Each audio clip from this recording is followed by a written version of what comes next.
All right. Welcome everyone to the Mega Alumni Podcast. Uh, this is an endeavor from Mega, the graduate association, the graduate student body from the Mechanical, Aerospace, and Nuclear Engineering Department at The Ohio State University, to hopefully connect our alumni with our current grad students and hopefully maybe even undergrad students, and just share the career trajectories that students from our department end up going through after they graduate. Uh, you have all the links for all our social media handles in our YouTube description below. So please feel free to check out those and follow them for some regular updates, short form clips of the podcast as well. And without further ado, let me introduce our guest for today. We have Dr. Ata Esfahani. And thanks a lot for making time for this and joining us for this episode. I believe you did your master's and PhD from here, right? And then you were That's also a research scientist briefly, and you left OSU in 2022, right? that's right. Yep, yep. All right. So glad to have you on, and I'll hand it over to you and let you introduce yourself and maybe talk about some of the things that you did here, and then we'll go from there. Absolutely. Thanks, Nahal. So, starting with a little bit of my background or kind of my career trajectory, I'm originally from Iran. I did my undergrad in Iran in aerospace engineering, and then I was looking for grad school options all over the world, and ended up coming here to Ohio State. Really wanted to work in active flow control technologies, and Dr. Samimi's group here at Ohio State at Aerospace Research Center was doing a wonderful job. I've been tracking their work since I was an undergrad, and it was a dream come true to come over and work in active flow control lab, plasma, and just make sure I got the name right.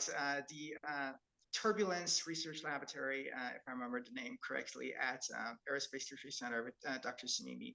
So I did my master's, then between doing my master's and PhD, I also briefly worked for Dr. Adamovich, also on a different project that was related to hypersonics and advanced laser diagnostics. And then for my PhD, I went back to Dr. Samimi's group and worked on aeroacoustics, active noise control, and supersonic jets. It was a very wonderful and very interesting project. Learned a lot on it.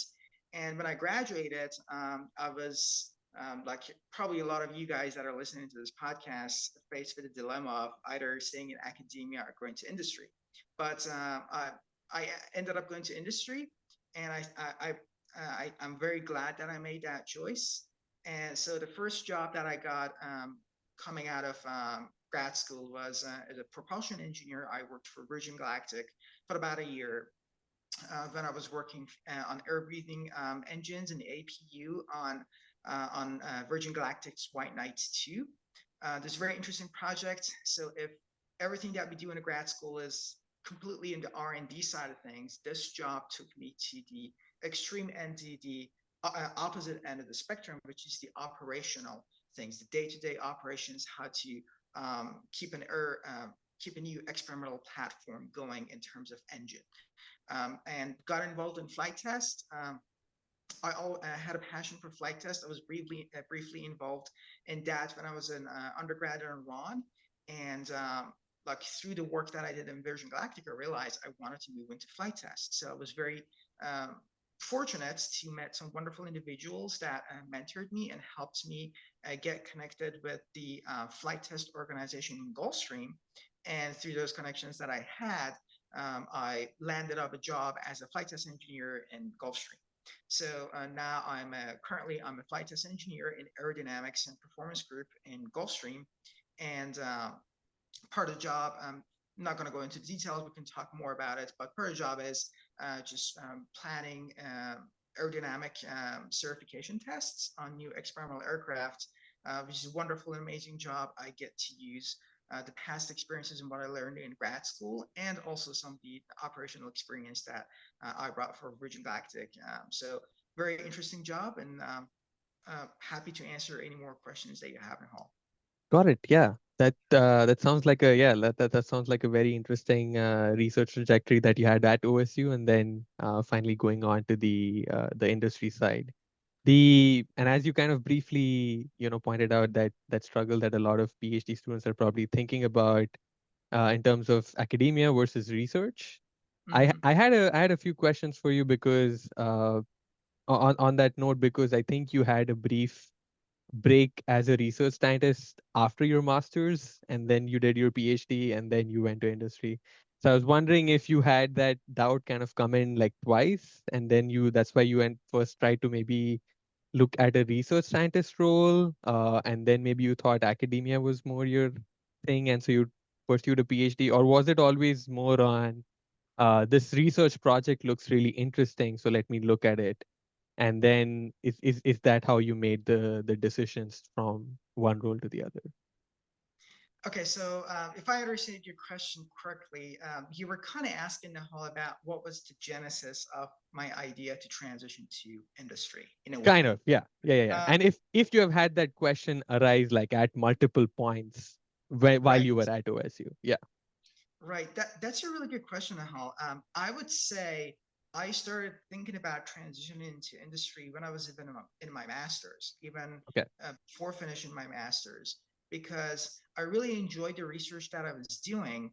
At the same time, I always wanted to see what I was doing, the work that I was doing, the research work that I was doing in action, implemented in industry. So, for example, I was working in active flow control, flow separation control. So the use of that is on an operational level. I was more interested to see how that will be implemented on an actual vehicle on the operational side than being more on the side of doing fundamental R&D. So it's just a personal preference. I always wanted to see things in action and be on the other end. This is a wide spectrum, right? So we could have lower TRL or Right. technology readiness levels. You Mm-hmm. could be doing the fundamental R&D work and bring it, mature it. And the extreme end is the user, right? Right. So I always wanted, through the work that I did, I realized in my master's, I realized I was more interested in seeing things in action and Right. see how it's implemented to the end user side Right. than on R&D side. So that's when I made my mind, and I started networking, talking to people. I still was determined to do my PhD. Hmm. I love learning, and I think that PhD gave me the tools to attack different problems. And I'm very glad that I did my PhD. But I knew the coming out of the PhD, I knew I was equipped with the tools to solve problems that exist in the industry, and I wanted to use what I was equipped with in grad school in industry rather than in a pure academic setting. Got it. Got it. Interesting. Right. And so as you were kind of as you had that mind kind of made up that you were going to go to industry, uh I mean, I oftentimes hear that, if you're planning to go towards industry, maybe you want to just do a master's, but it's great to hear that doing a PhD also has a lot of value in the kind of jobs that you can get, and helps you out, helps get different perspective when you're working in industry as well. Uh, Right. the the question that I think I'm thinking about is that how do you think that there is an aspect to, because again, I'm not in the aerospace industry, so I don't probably know entirely what the job market entails and what Mm, kind of requirements come up for the industrial side. But the interesting aspect that I'm thinking of, again, because I'm also an international student, I'm wondering if there is some aspect of you needing to have some level of expertise to get hired as an international researcher in that industry or in that area. Does that right. does that make sense? Because I feel like I've Yeah. heard that sentiment around a little bit, and I just wanted to make sure that I articulated correctly. So sorry for the brain freeze in between, but yeah, I was yeah. You're fine. You're fine. Yeah. So I was an international student as well in the hall. I was being from Iran, especially trying to work in aerospace industry, just coming out of masters, there was no way that I would get hired in Hmm. industry because if you want to work in industry in the aerospace industry in the U.S., at the minimum, even on the civil side, most of the work that you're gonna do is subject to ITAR, Right. and to satisfy the ITAR requirements for the company, it's at the minimum you have to be a permanent resident. So Mm. back then, I was not a permanent resident. So there was no realistic prospects for me going out of masters and getting hired in the industry. As much as I was interested in it, there was no realistic prospects. That was one of Right. the factors that affected my decision going into the PhD, but I'd say that wasn't the most important factor. Right. Um, I, I was very blessed and fortunate that after coming out of my PhD, I was already a permanent resident, and that helped me a lot to get a job. Going back to your question, is there like a certain level of expertise needed to get hired? No, you could, if you are a U.S. person, Hmm. permanent resident or a citizen. If you're a U.S. person with a master's, it's easy. You could definitely get hired in aerospace industry, no questions. Even straight out of college, you could get hired into aerospace industry, no problems. But as an international student, I had like the extra Right. obstacle of ITAR. So Right. doing the PhD both on the personal development side gave me the tools that I wanted to be equipped with, and on the immigration side, it gave me extra time Right. to advance that process in parallel. And like coming out of it, I was ready to get into the job market. Got it. Got it. Yeah. Thanks. Thanks for sharing a lot. And I guess that makes sense. Uh, and then as you were going into the research side, or trying to figure out, I'm thinking of like, yeah, what was going on in your head when you were kind of decided industry, but still thinking of or planning of PhD. Did you have some more of a selective process of actually talking with your advisor at that time to figure out a project or figure out your research goals during your PhD, and I think maybe perhaps even those two research scientist appointments, Mm. to cater in such a way that it would build those skill sets that would be I guess important in the industry, or was that not a very big thought that you had? It was more of that it seems interesting, hopefully it will get applied, kind of a thing. Okay, so I will answer your question in two parts. The first part, I will share the thoughts that were going in my head back when I was doing my master's and I was trying to do the PhD. And the Hmm. second part is the perspective that I have right now, Okay. um, Yeah. with regards to what kind of tools and skills you need coming out of PhD to get hired into industry. So Absolutely. back then, when I was when I wanted to do my PhD, I was kind of totally immersed in the world of my research, which was active flow control. I loved it, and I knew the next thing that I wanted to work on was compressible flows and supersonic flows. And my advisor, Dr. Samimi, had this project in works. It was a proposal that it was about to get funded. So it was a conversation between the two of us that I said, "Hey, I'm very interested in working on compressible flows, supersonic flows in particular, and I would like to extend my research background and experience background to supersonic flows." Right. So I was very blessed and fortunate that um, it worked out. Dr. Samimi kind of gracefully he put me on that project, and it was a great experience.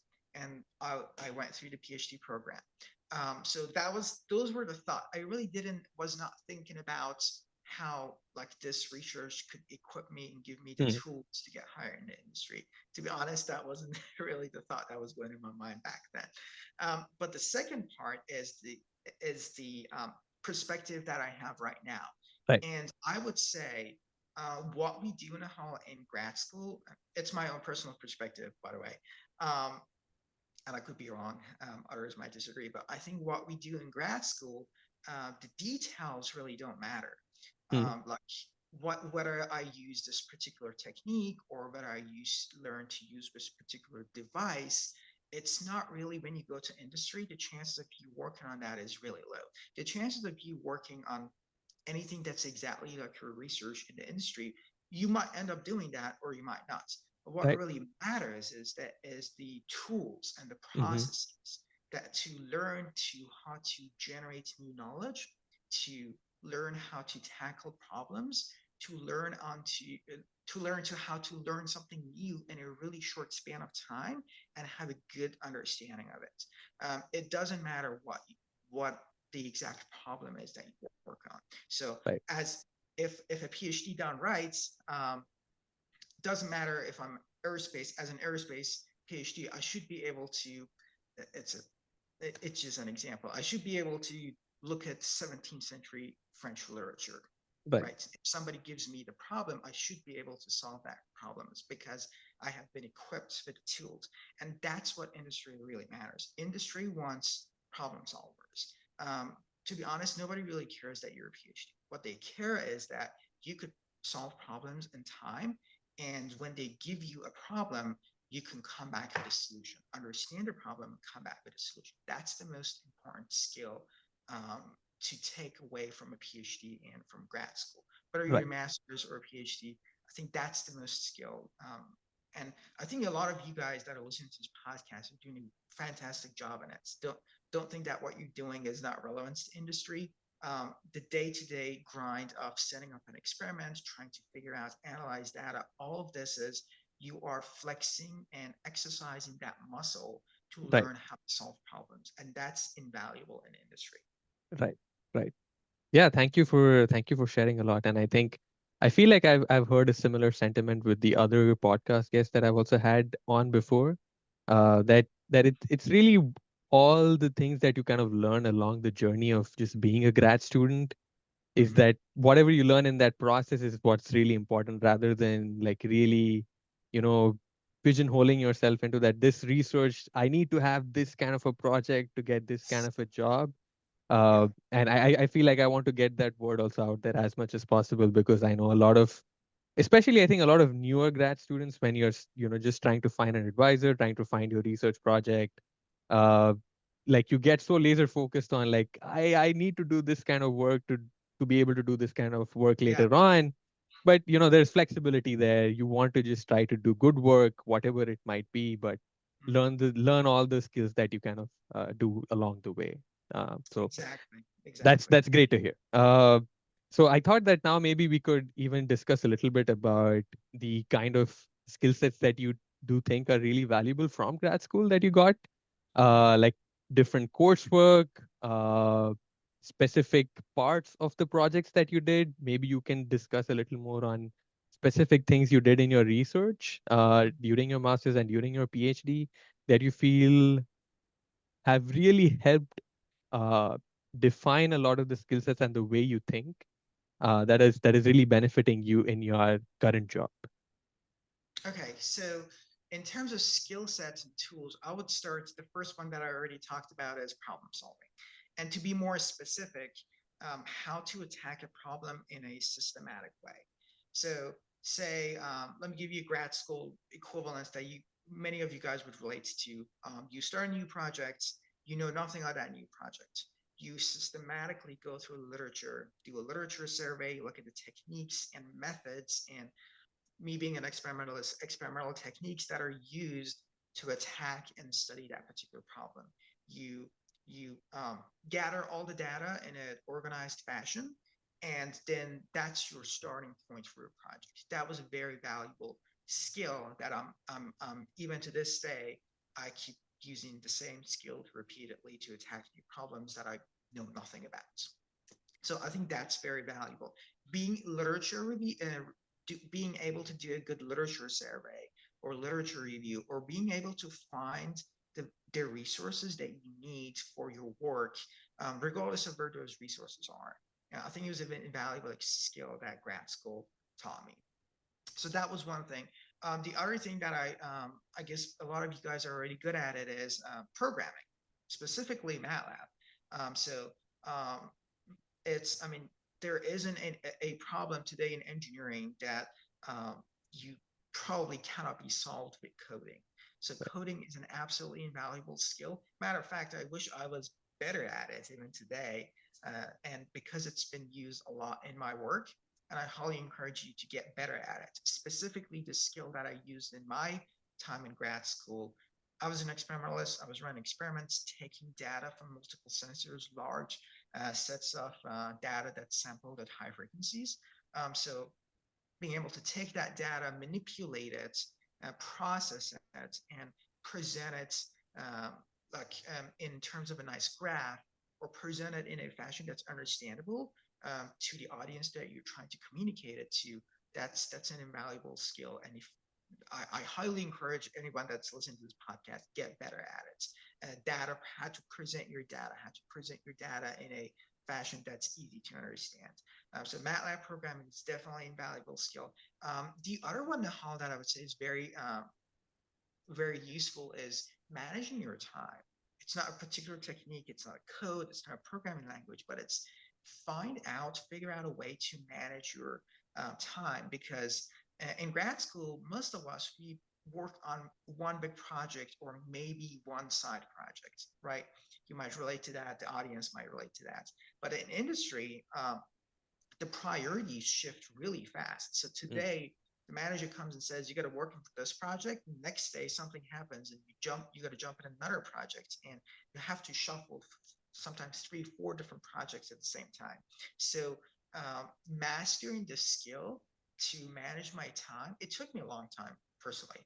And I think it took me the entirety of my master's and probably like at 80, 90% of my PhD to figure out how to manage my time and have the deliverables ready. Because in industry, there is ECD, expected completion date, and the material, whatever it is, it has to be complete by ECD. It's extensions. It's not a paper that you can get an extension on. It's not a conference paper that you can send it a little bit late, send somebody an email, and you have firm ECDs and business needs that have to be met. So I think number 3 or 4 on the list is managing your time. I think it's a Right. great skill. The other one, the whole number, gosh, 4 or 5, is being humble and being able to listen. Now, I know a lot of us grad students, we also have the imposter syndrome, but one of the things in the industry, unfortunately, the PhDs particularly get a bad rap, is that we are arrogant and we don't listen. Mm. So be humble, acknowledge that there's so much for us, for you to learn, and listen. Listen, try to listen more than you talk. I think these 4 or 5 skills that I learned, specifically the last one, I've learned a lot from my advisor, Dr. Smith. So Right. when I started, I was terrible at this. Um, I, I was terrible at this, but over time, I learned to acknowledge that there is so much that I don't know and be open to re-examining my ideas. So listen, be humble, be open to re-examining your ideas. I think these 4 or 5 tools it's a good tool set to get started from and build from. Right. Right. Absolutely. And yeah, I think a lot of those things are stuff that I'm also like still trying to figure out, especially the time management thing. So that really resonates. The other thing on the coding aspect as well, I quickly want to just shout out that Mega will be doing a MATLAB kind of workshop series coming soon. Perfect. Perfect. So everyone who kind of wants to take up artist advice, make sure that you sign up for that, and we are trying to help out grad students just build their coding skills as well. So that's great. Uh, and I quickly just wanted to also ask if there was any shout out that you wanted to give any particular course or anything. Being an experimentalist and doing a lot of hands-on kind of work, I feel that usually courses kind of cater to a lot of the theoretical understanding, sometimes even like numerical work. You have courses for that, and I'm a numerical person, so I'm more familiar with that side of things, not with the experiments. But is there any specific course or anything that you would really recommend for experimentalists out there waiting to go to the industry? Yeah. I'm not sure what the industry, well, the industry aspect of it is actually applies. So we have a very good course in the department. I don't know if it's still offered or not. It was experimental fluid dynamics. that Okay. was offered, and it was a fantastic course because it offered both the fundamentals and the theoretical side, coupled with doing lab experiments and setting up the experiments, taking the data, and writing the code to analyze the data. So coming out of that course, you were prepared with we were given a good tool set and skill set to be able to use like the most common fluid dynamics experimental like techniques, for example, PIV, or if I remember like pressure sensors or Hmm. temperature transducers, and take the data, process it, and also the fundamentals behind it. So I think that was a very good course. That was one of the most useful courses that I took in grad school. So if there are any listeners that are in experimental flight dynamics, I highly recommend that you take that. The skills that you learn in that will definitely be useful in the industry as well. Right. Right. Yeah. Thank you. And as you were talking about a lot of the experimental data processing kind of things, I haven't done a lot of this myself, but I've heard of it. And while I was an undergrad, I was briefly interested in PIV, so I kind of looked into it a little bit. So I was curious that, just like PIV, and I was going through earlier, I was just going through all the different kind of tools that you had used for your different research projects. So you remember, you were saying that for your master's, you had this nanoscale flow control thing, right? Was it an algorithm or was it a device? Correct me if I'm. It was a device. It was a device. Yeah, so it's yeah. So sorry, I cut you off. All right. No, no, that's fine. Yeah, I just wanted to make sure that I got it right. And then you had a lot of different. You had an aeroacoustics project, and then you had a couple of projects where I think you mentioned explicitly that you were using tools like PIV to understand the flow and stuff Mhm. like that. And Right. so with I guess my this question is coming from a numerical person.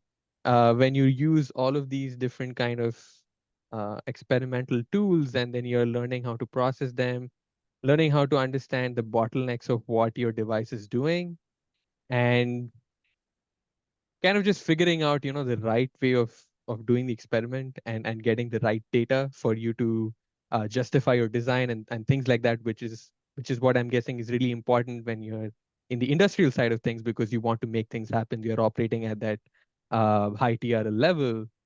Uh, Looking back at things now, do you feel that there is some underlying wisdom that you have found out in terms of doing experiments, and also understanding this equipment, and doing things in a way which maybe 5 6 years before you couldn't have thought of, but now you can think of those ways of doing experiments, and getting data to justify designs.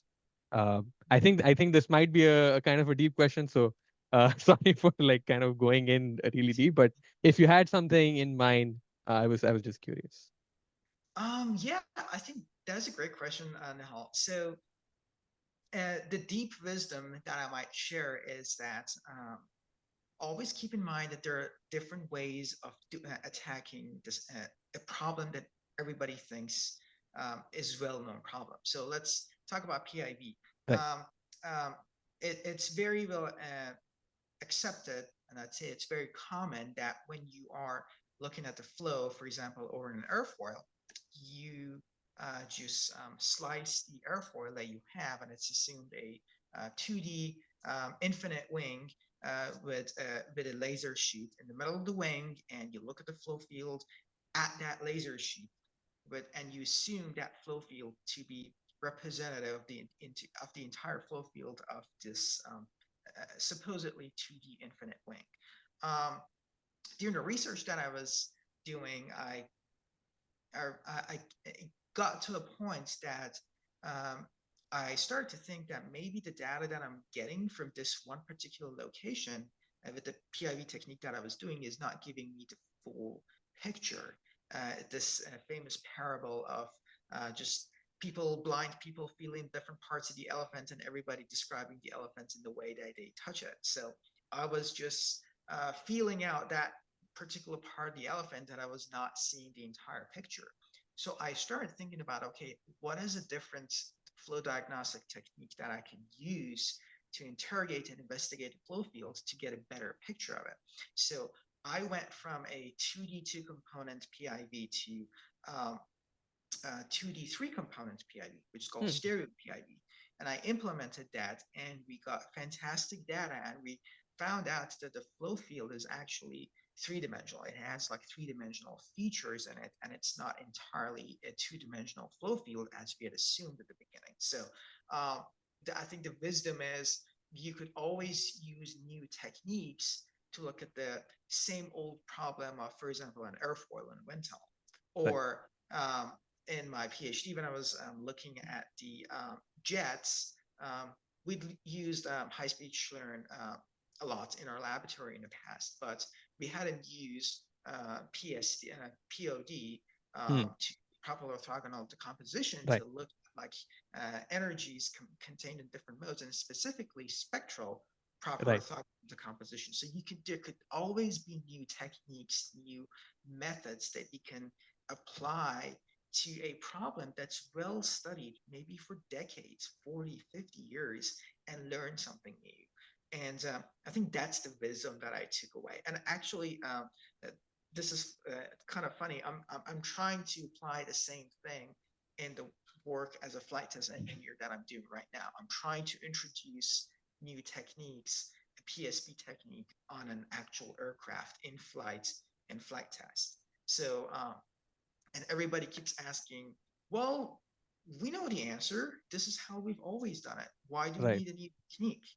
And knowing, learning how to fight those battles, how to have a good answer to that, and how to justify new ways of looking at the same old problem. Right. I think that's the wisdom that I took away. Got it. Got it. Yeah, sounds great. And I think it's always about from the I guess this is valid for numerical people as well. It's just you like you collect a lot of data or you simulate a lot of data, but then how to view it, how to process it, the way you want to analyze it, I guess that's where the creativity comes in, and being more experienced you kind of think about it differently as you learn more things as well. So Yeah, yeah, that's great. Thank you for sharing, Ata. of And since course. you kind of mentioned what you're working on right now in your company, maybe this is a good time for you to disclose as much as you can comfortably about what you're actually working on in Gulfstream right now. Sure. So, yeah, a lot of stuff that it's a civil company, so it's not like military programs that the amount that I can disclose is limited. So, a lot of what I'm going to share is already well known out there. So, I'm a flight test engineer in aerodynamics and performance group in Gulfstream. What we do, simply said, we test new experimental aircraft and we certify them with Okay. FAA. So, we design and fly flight test campaigns to certify new aircraft and determine that the performance is safe according to FAA's regulations. Hmm. So Okay. a lot of the part of the job, actually, my job has like two or three major parts, very actually similar to what I did in grad school. In grad school, I was an experimentalist. I was doing experiments in the ground. Now I'm doing experiments in the air. So particularly I was doing ground tests. Now I'm doing flight tests. Hmm. So the flight test, pretty much like a ground test, involves a lot of planning. You have to write test plans. You have to go through test readiness reviews, safety review boards. And when everything is approved and you get the green lights, you have all the analysis codes ready. You have the we call it IAD, software used for taking live data. When you have your all the screens ready, all the logistics in the plane, the airplane is in the correct configuration. We go on the aircraft, we fly it, and we test it and take data. So as a flight test engineer, you sit on the back of the aircraft. You have a console where you take data. When you conduct the test as a test conductor or a TC, you conduct the test. You essentially tell pilots what to do. You backseat drive, and you conduct the test, you take the data, you land, you bring the data, you analyze it, you reduce the data, you write the reports, and you present the reports to FAA, hopefully uh, providing evidence that your aircraft meets those specifications that FAA has laid out. And by doing that, you get one step closer to getting a type cert or TC for your new aircraft. And when your aircraft is certified by FAA, then you can start delivering the aircraft to your customers. So in the job of a test engineer, a flight test engineer, I would say you are 75% engineer and 25% pilots.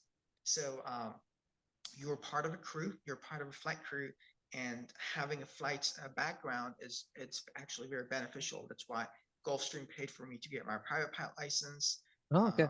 and they sent me to a lot of training, relevance training. The other part of a job that's very important is not only having the engineering background, but knowing the systems on the aircraft that you're testing. I've been to 2 or 3 months worth of like intense courses on aircraft systems to get to know these complex avionics, hydraulics, pneumatics, all the systems in the aircraft. Because when you test the system, you have to know the system inside out. You have to know the failure modes. So yeah, it's a very interesting and rewarding job. Like I said, 75% engineer, 25% pilots, Right. and it's wonderful. Yeah. If you have any questions or any details you'd like to know, or any of the audience would like to know, reach out to me. I'd love to chat. Absolutely. Absolutely. Yeah. And I'll make sure that I have your LinkedIn profile and some of the details you mentioned in the description. So yeah, everyone, if you have any questions for that, feel free to reach out to Ata. And that's really interesting that you also get to do this 25% of like uh I guess in a way, oftentimes engineers are maybe a little farther away from what the product that they're working on, or maybe not directly using it, but here it's kind of you really need to get your hands dirty and you're kind of in the plane figuring things out and giving that engineering perspective, which is quite interesting. uh, Yeah, if I actually may kind of share a little bit more how yeah, absolutely, please go your ahead. time. That's yeah, like you said, it's not a typical engineering job that you sit in your cubicle all day long. I go down my our office is right next to a huge hangar, so I go talk to and coordinate things with aircraft mechanics, with technicians, with program managers, with pilots. A lot of these pilots are military pilots coming from test pilot school. Some of them are like in Virgin Galactic or astronauts. So talking to all these fantastic people with different backgrounds, different ranges of experience, and being able to communicate and talk the same language. Right. The same language that an AMP technician on the floor has is not the language of a pilot, and the language of a program manager is different. And the other side is, yeah, you get to fly. Actually, my office, my workstation, that sometimes I could be spending up to 70, 80% of my time flying in an intensive campaign is flying. And the added benefit of, I guess, the cool part of it is being deployed to very interesting places. Hmm. For example, we deploy our aircraft all the times to South America, to different parts of the US. One day that I go to my work, I could fly across the United States, and by the time that I land and go back home by the end of the day, I might have flown like back to, say, I don't know, to Seattle and back to Savannah. I'm in Georgia, and yeah, you might have flown 7 or 8 hours of flight test and come back. And that's very interesting and rewarding part of the job, not just sitting all day behind a computer. Right, right, right. That sounds like such an interesting job. I am curious that if sometimes flying for so long, does that get tiring at times? Do you It not? does. And we actually have like certain regulations about crew duty because Oh, okay. yeah, fatigue is a factor that could compromise safety.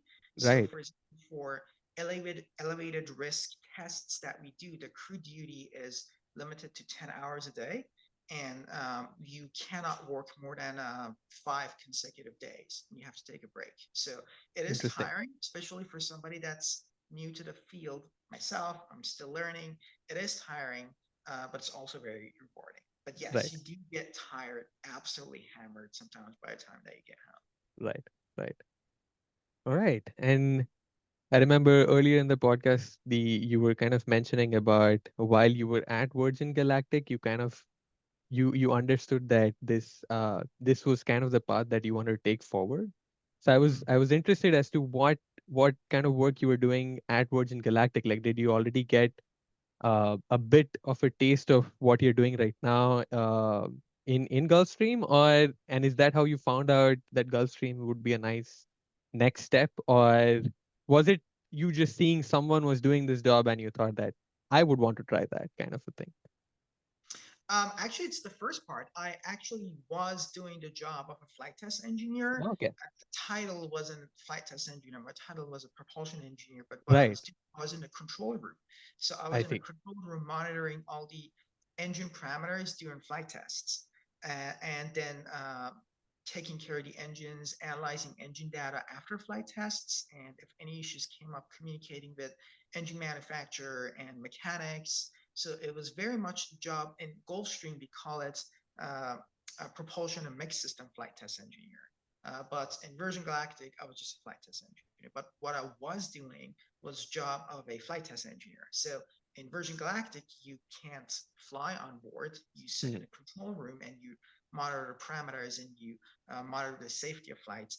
In Virgin Galactic, in Gulfstream, you actually fly in the aircraft and conduct the test aboard the aircraft. So yeah, that I got a taste of it at Virgin Galactic, and I wanted to take the next step to develop my career as a flight test engineer. And I went to Gulfstream because Gulfstream offers fantastic education opportunities that Virgin Galactic, by the nature of it, it's a smaller company, it's a startup, they just don't have the resources to give you that training. Right, Gulfstream does. right. And they send you, right now, they're sending me to National Test Pilot School to also get my second master's in flight test engineering, get training, get exposure, do fly on different platforms. And this is an invaluable opportunity that no other company, even bigger companies out there, offer. Gulfstream is unique and weird that they offer you that. They offer you $10,000 a year for tuition assistance. You can use that towards whatever you want. I used it to get my private pilot license. Um, and yeah, that was the next logical step in the journey. Got it. Got it.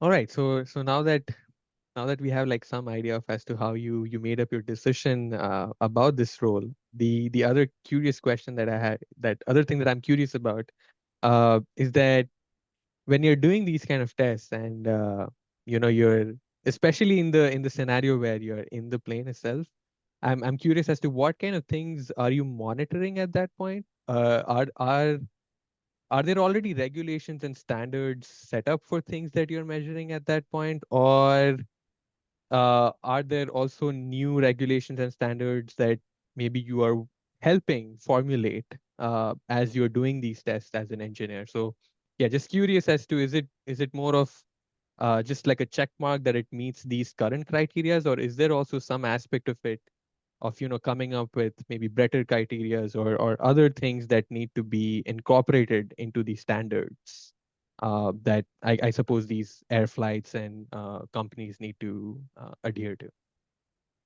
So to answer your question, how it's it, everything that we do in Gulfstream, we're doing certification. So everything that we're doing is driven by the regulations that FAA has put in place. So Okay. all the tests that we do with design tests such that we show compliance with those regulations. Okay, Okay. let me give you an example of, for example, the FAA says when you have a new aircraft, you want to certify it, you want to show that your aircraft does not show adverse stall characteristics when you are, for example, climbing with a 30-degree bank.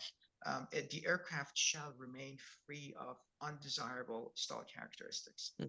That's very vague, right? That's you as an engineer, you need more uh, like concrete ways because okay, give me numbers. How do I quantify undesirable style characteristics? So then we design based on those general guidelines, design a test to show that we comply with those regulations. For example, I can design a test and show that my aircraft has X many degrees of margin before it stalls. So, and then as to the part of your question, what am I monitoring during the test? In the test plan, you determined that you have to monitor that particular parameter, say alpha, angle of attack, and make sure always you have this margin. And if you're Hmm. getting close to that margin, you call knock it off, or knock it off, knock it off, knock it off. So I have screens in front of me. I designed the screens myself. I can monitor any parameter. We have more than 10,000 parameters on our aircraft that we can monitor. So I can design my screen so during this particular test that I'm flying, I know what is the parameter that I should be monitoring and what is the kind of danger limit, if you call it that, the knock it off limit. And if it gets close to that limit, I have to call knock it off because I'm the test conductor. It's my responsibility to conduct that. So I will be monitoring 4, 5, 6 different parameters at the same time. And I'll be also monitoring where's the aircraft going? Is managing the airspace. Am I going out of the designated airspace into Hmm. fly in military airspace off the coast of Georgia? Do I have enough fuel? Am I flying through the clouds? The clouds sometimes could damage some of our sensors. Um, is my data going to be high quality? And I always have a second flight test engineer in the back that will back me up of taking the notes, taking logs and everything. So, and what we do, sometimes we do give feedback to FAA, but it's mostly everything that we do is driven by the regulations that FAA puts in place, and we have to comply with those. So yeah, essentially, there's a long way of answering your question, but No, no, tell me. absolutely. I think you covered all the details that I was, I think, like curious about. All right, yeah, that's quite interesting. And so those the sensors part and the designing the test part is also something that you directly handle, or is there another team that kind of works on that? You are doing more of the uh monitoring while in the flights, or yeah, just curious if there are separate teams that do that, or is it just one person that handles everything for, let's say, one aircraft or one test, something like that? That is a great question, so that's a separate team. So Okay. within the flight test organization, we have flight test engineers, which I am, and we have flight test instrumentation engineers. So Mm, that is the instrumentation team. Before, but as the lead on a project, say stall, uh, I go talk to the flight test instrumentation engineers, and they say, "Hey, I want these instrumentations installed on the aircraft, and I want to be able to see these parameters on my screens." So they go do all the design work, they build the hardware, they do the wiring, they do all the coding and everything to make sure the hardware is working. And during this process, I'm closely communicating with them. I'm also closely communicating with the aircraft lead. So each in a flight test organization, we have lots of test articles, test aircraft, airframes, and each airframe has a lead. So I'm closely communicating with the flight test instrumentation engineer, which works with a mechanic to install all the sensors and everything on the aircraft. So I'm closely communicating with them, closely communicating with the aircraft lead, and then essentially we go and check out the sensors. Sometimes we do checkout flights where I'll go up there and make sure all the sensors giving me the right data. There's no offset, there's no noise, there is no, and but going back to your question, that's a separate part of our organization, flight test organization, that we closely work with. They're in a hangar right next to us, but yeah, that's a separate team that handles instrumentation. got it. Got it. Interesting. Yeah. Uh, and I guess the next question was from a grad student perspective, or looking back your time in grad school, who's maybe where we are probably just is just one or two people working on one research project compared to how you're operating as a part of a much bigger team, and then like each team probably has a lot of people working on different aspects. Is there anything particularly you enjoy about the new industrial setup where it's you part of a bigger team doing a lot of things, or and is there anything maybe you miss about the the academic research style where maybe it's you working on something really focused on something, that one research topic or one research aspect, and then just working on it by yourself? Right, right. That's a great question, Nahal. I would say compared to, so when I was working in our lab, we have a research group, right?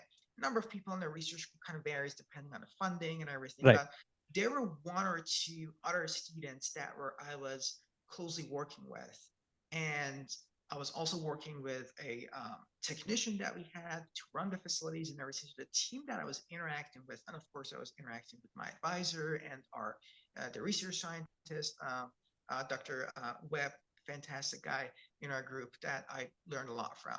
But our team was, like you said, was very small, and coming into an industrial setting, it's now the team the team that I was working with in grad school, it was a microcosm of what I'm doing right now. So right now the scale is much bigger. Now Right. I'm part of a team of about 20 people, and there are multiple other teams that I'm interacting with, not only within flight test, but I also interact with flight sciences engineering that are also within Gulfstream, but they are within a different organization. So uh, what I enjoy is that I get to meet new people.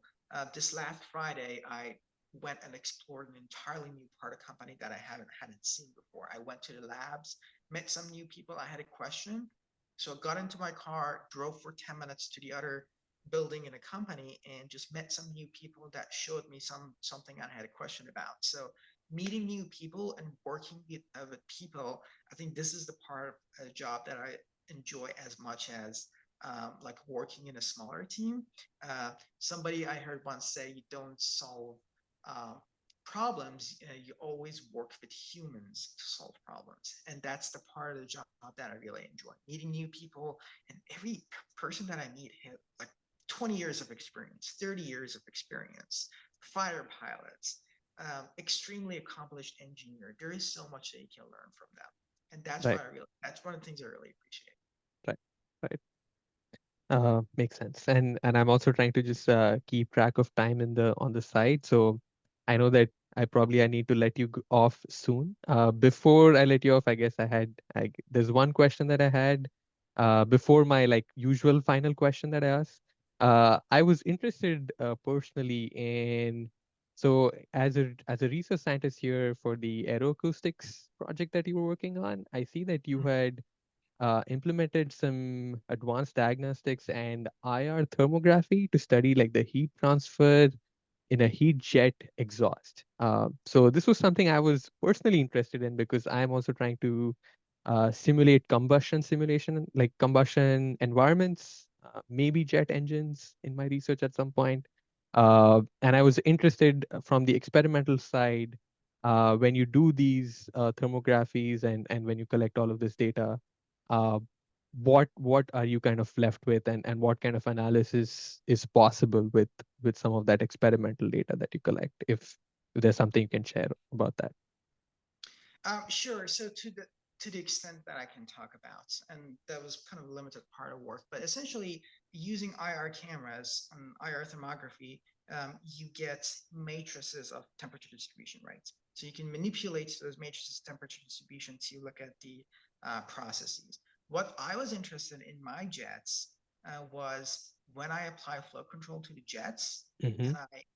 and I increase mixing of the jet with the surrounding ambience, does that cause uh, does that lower the temperature of the jet, or Mm. does that lower the signature of the jet? Um, Right. so again, it wasn't the part of the project that I went really deep into, but um, just quickly going over it, there is really interest from the application side to reduce the temperature, the heat signature of a jet. Right. So, so when you look at without flow control and with active flow control applied to it, can I um, uh, increase mixing by generating vortices, increase mixing between the jet and surrounding environments, and reduce the heat signature of the jet? That's the extent that I'll talk about it. But from an application standpoint, again, I say it's very interesting. Right now, in my work, I'm also in the company in the flight test. I'm also trying to do something similar. Oh, Um, okay. yeah, again, Interesting. can't talk about it a lot, but we're actually collaborating with the companies and several research institutes in Europe and companies that make these cameras to figure out a way to implement that in an actual flying aircraft in a flight test. Interesting. Okay. Yeah. So how going back to your question, it's matrices of temperature distributions, right? So you can Right. manipulate to get rates, transfer rates, Right. distributions, everything. But yeah, yeah, that's the Got it. extent Got I'm it. talking about. And also again, just a quick addendum question to that. So is there also some interest in the with the heat transfer also the kind of emissions that you might see from the in the exhaust? Like, is there some aspect of like emission control also coming into play there? Just curious. You don't need to go into details, but yeah, just a very Right, right, personally interest question I'm interested in. Yeah. right. With the IR cameras, to my limited understanding, with the IR cameras, the emissions part itself, you might want to use different diagnostic techniques. Okay. Uh, and also there are different things that drive emissions. For example, the vapor Hmm. mixture, the vapor concentration within the Right. jets, a lot of other things. So with the emissions, honestly, I didn't really look into it, and Got it. I Got it. don't have the expertise to talk about emissions. Got it. That's a different, I think, different set of diagnostic techniques, and different set of expertise that I haven't looked into. Got it. Yeah, No problem. Yeah, that was something because I'm also kind of maybe at some point in my research I might have to do numerical work that's related. So I'm just trying to see if I can improve my understanding of the experimental side of stuff that's available in literature. So and since I saw this, I was like, let's just ask Ada and see if I can get something. Yeah. yeah. Sorry, Uh, I could be more helpful. no, that's completely fine. I think whatever you said made sense, and that's thanks for sharing that. Of course. Absolutely. I see that we are kind of getting closer to an hour, and I don't want to keep you waiting for too long. So I'll do my wrap up question that I do with all podcast guests, which is what kind of advice would you give to grad students right now who are just starting out versus somewhere who is maybe in the middle of their grad program, be it master's or a PhD. Uh, PhDs are longer, so maybe that can be a long phase. And someone who is ready to graduate, like they are filled in their grad form, they're just waiting to defend and are almost ready to leave. Is there any advice that you would share with these three different kind of grad students? So if there is a Venn diagram of different three groups overlapping together, I think my advice, if I were to talk to any specific group, my advice probably my limited experience and knowledge and my personal ideas would have been different. But if I'm talking to all these three different groups at the same time, I would say be open to new possibilities, network as much as you can. Please network, work on your LinkedIn profile, network with people as much as possible. And remember, the work that you're doing, the research that you're doing as grad school, in grad school, it's not just research, you're doing engineering work. So you could count that as engineering expertise. Don't forget to count that. You can frame it Right. as actual engineering work that you've done. So if you're a PhD, you are a master's engineer with a master's doing engineering work. Don't forget that. So Right. work on your LinkedIn profile, frame your experience, frame the work that you're doing as actual engineering experience, and communicates the your value and worth to people that you come across. It's very important. So because sometimes there's misunderstanding in industry as to what is exactly the value that people from that went to grad school, specifically PhD programs, bring. So work on your LinkedIn profile, network with as many people in the target companies as you can. This is how you can land a job. And the other advice, if I were to give to somebody that just graduated and they're gonna start looking for jobs, is please do not um, spray and pray. Do not apply to 100 different jobs online because you will get tagged in applicant tracking systems if you get rejected so many times. So be very focused, be organized, network. This is how you can land a job, not by just aimlessly applying to many different jobs. And if you have any questions, reach out to the alumni network. Uh, Networking is the best way to learn more, to develop as a professional, and be a better professional and grow your career. So Right. Absolutely, absolutely. Thank you very much, Ada, for sharing that advice. And just of to kind course. of again, yeah, again highlight on some of the things you said. You have a wonderful LinkedIn profile where you have done exactly what you're saying, which is really highlight and pinpoint some of the work that you have done as a grad student here at OSU and even as a research scientist. And I will, as you mentioned, I will put that your LinkedIn profile in the description. And anyone interested, please feel free to check out his profile and see how well communicated a lot of the research work that Data has done is kind of described there.